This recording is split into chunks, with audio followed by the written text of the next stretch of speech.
Thank you very much. Yeah, if we could enable the screen sharing again, that would be great. So what I was planning on doing is, because I just kind of talked about some sort of, very specific research paper, I thought one sort of nice thing to do would be to talk about something, which isn't just my opinion, but where, Jeff Wergler, a colleague, and I today, last summer, we went out and we surveyed, a large number of, researchers, academic researchers, policymakers, and, well, financial market participants, broadly speaking, many of them NYU alumni. And we asked them a bunch of questions about how they perceived climate risk in financial markets, how worried they were about it, what did they think the biggest, worst risks were out there. And so that's kind of what I was hoping to talk about. Trying to figure out, my screen sharing seems to be disabled at the moment. I don't know if we could quickly turn that back on, Magdalena. Perfect. I can see it now again, and I have it right here. So, so this is a survey that we ran this July, and we published the results in the JFE this fall. And again, the idea is really to just try and figure out not just what's our view, but trying to collect the views of a number of people. So we got 860 responses from academics, professionals, and public sector regulators and policymakers. Just over half of people were faculty, 10% from the public sector, 40% from the private sector, large North America focus, but people from the rest of the world as well. About 60% of respondents, said that they worked in climate finance. And so the first question we asked these people is, we said, look, in the stock markets most familiar to you, how do prices currently reflect climate risk? And in some sense, that's a really hard question, because I mentioned in my presentation earlier that we have a lot of evidence that climate risk is reflected in financial markets, but we have almost no idea whether or not it's adequately reflected in financial markets, right? Have prices, of the more exposed firms fallen by enough to reflect it? And I think from the perspective of a regulator, that's really the big worry you have. That, like, as people start realizing these risks are there, we're going to see large shifts in asset values, and that those shifts in asset values might, potentially imperil financial stability and so on.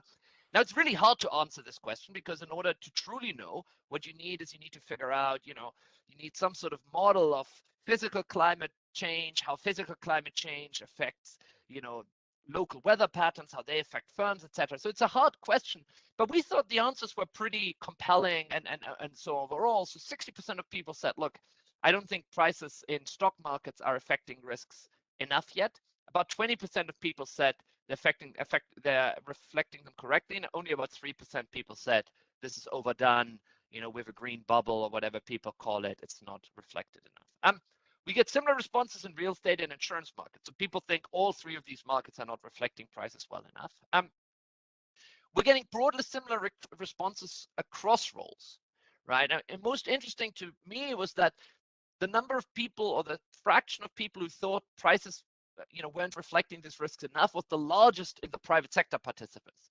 Probably those people who are closest to the market prices. And in fact, the academics, only half of them thought they weren't reflected enough. Probably think, you always get a bunch of, efficient market responses in there, where people always think prices currently reflect risks exactly as they should. And so the other part is that people who generally work on climate finance topics, again, maybe people that you might think are closer to the actual market pricing, they are also more convinced that it's not yet correctly priced.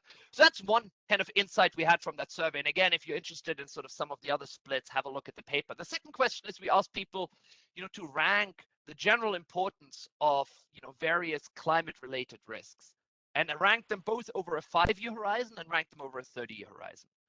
And one of the things you can see here is that over the short run, people think that regulatory transition risks are by far the most important risks. But that over the medium to long run, actually these physical risks become much more important. So again, if you're thinking about these hedge portfolios, it's not just, am I exposed to physical or regulatory risk? You also want to think about over which risks are you exposed over which horizons. Then we asked people, which mechanisms do you think are most important in moving corporations to reduce their climate risk exposures and/or carbon footprints? And so here, the most important one, and probably not a surprise if you ask many economists, right, is the carbon tax. So most people, carbon tax was most heavily selected. But what I thought was interesting is that institutional investors came very close. So almost as many people picked institutional investors in their top 3 pressure players relative to carbon taxes, and then government subsidies and customers were sort of the next ones.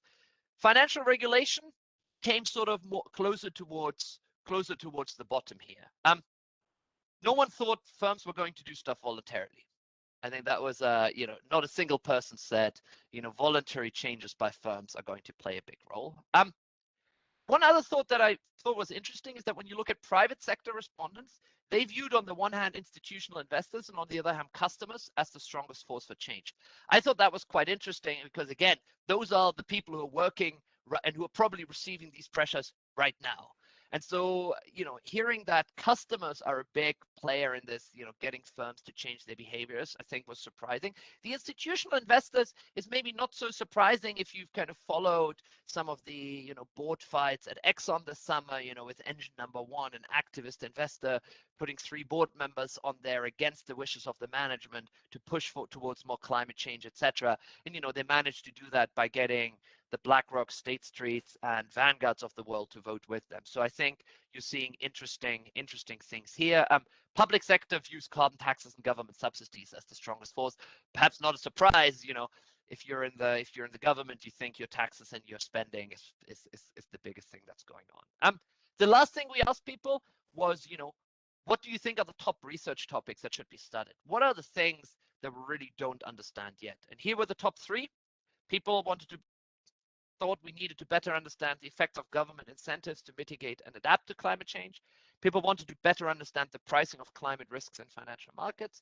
And people wanted to better understand the effects of climate change on financial stability. And again, conferences like the one today are exactly to kind of help us understand these better. So I thought this was very nice. This is the end of my presentation. So again, I think it just kind of frames a little bit this debate and where the broader, academic world, but also public and private sector world thinks we are on these topics, where we need to go, what are sort of the mechanisms that that can get us there, and institutional investors in part because they're pushed by regulators seem like a really important force that people think will play a big role in getting us to a green transition. So I'm going to stop here. Thank you very much.